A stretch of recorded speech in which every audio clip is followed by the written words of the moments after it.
മെത്രാനായിരുന്ന വിശുദ്ധ സെനോ തന്റെ തീക്ഷ്ണപരമായ പ്രസംഗങ്ങളിലൂടെ പ്രതിവർഷം അനേകം വിജാതീയരെയും ആര്യൻ പാഷണ്ഡികളെയും കത്തോലിക്ക വിശ്വാസത്തിലേക്ക് നയിച്ചവനായിരുന്നു.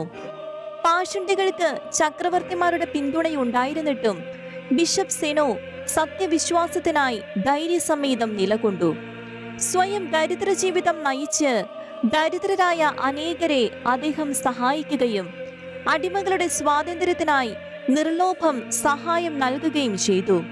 പ്രാർത്ഥനാ സമ്മേളനങ്ങളിലെ സ്നേഹവിരുന്നുകളിൽ മദ്യപാനവും വ്യർത്ഥഭാഷണവും അദ്ദേഹം നിശിതമായി വിമർശിച്ചു. വിശ്വാസ സംരക്ഷണത്തിനു വേണ്ടി സഹനനിരതവും വിശ്വാസ തീക്ഷ്ണവുമായ ജീവിതം നയിച്ച അദ്ദേഹം 380 ഏപ്രിൽ 12 നിത്യശാന്തിയിൽ പ്രവേശിച്ചു.